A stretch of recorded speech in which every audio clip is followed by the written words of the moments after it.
Israel versus Hamas. A lógica do terror não distingue instalações civis e humanitárias de aparelhos de guerra.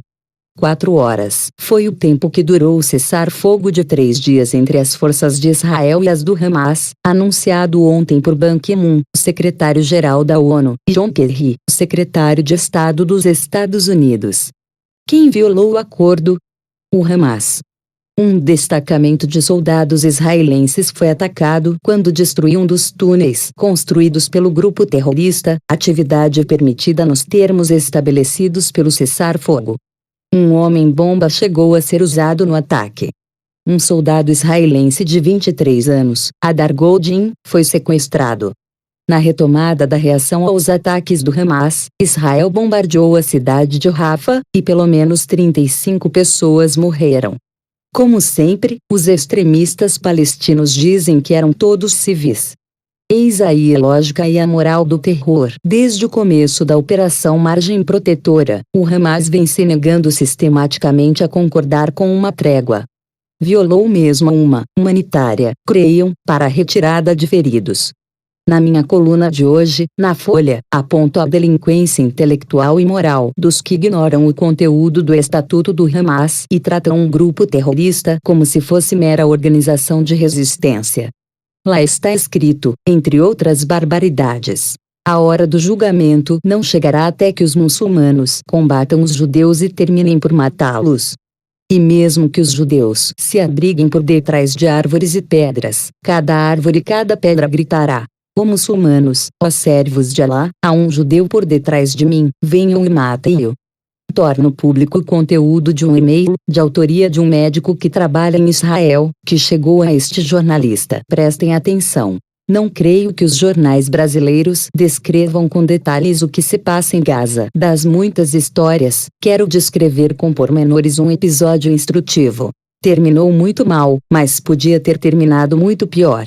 Um grupo de soldados precisava entrar num ambulatório e enfermaria da UNRWA, United Nations Relief and Works Agency for Palestinian Refugees. Nota do redator. É a Agência das Nações Unidas para a Ajuda aos Refugiados Palestinos, que atua, é bom que saibam, em parceria com o Hamas. E não é de hoje. Sigo com o e-mail. De acordo com as instruções, antes de entrar, mandaram um robô, pois o prédio poderia estar minado. O robô não mostrou nenhum sinal de explosivos. Aí os soldados mandaram um cachorro especialmente treinado para farejar pólvora e explosivos. Também não detectou nada.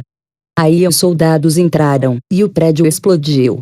As paredes desmoronaram. Por um verdadeiro milagre, somente 5 soldados morreram, mas muitos, mais de 2 dezenas, ficaram feridos, muitos deles gravemente. A investigação do Exército revelou do que se tratava. Quando as Nações Unidas contrataram uma firma local para construir a enfermaria, os palestinos colocaram 12 sacos de explosivos, cada saco pesando 80 quilos, dentro das paredes do prédio. É isto mesmo. Quase 1 tonelada de explosivos. Eu entendo perfeitamente que elas guerre como elas guerre. Até outro dia, havia pacientes palestinos sendo tratados num ambulatório e enfermaria das Nações Unidas, em Gaza, cujas paredes continham 1 tonelada de explosivos. O Hamas tem os seus próprios métodos de calcular riscos versus benefícios. Retomo. Eis aí os inimigos contumazes de Israel, que se deixam contaminar pela ideologia, mas não pelos fatos, gostam de apontar as assimetrias nessa guerra. Elas são, antes de mais nada, de método. O Hamas não distingue instalações civis e humanitárias de instalações militares. Afinal, de acordo com o seu estatuto, Israel existirá e continuará existindo até que o Islã o faça desaparecer, como fez desaparecer todos aqueles que existiram antes dele. Essa é a lei do terror, essa é a lei dos que fazem da morte de civis a sua fortaleza. Israel tem o direito de se defender e vai se defender. Por Reinaldo Azevedo.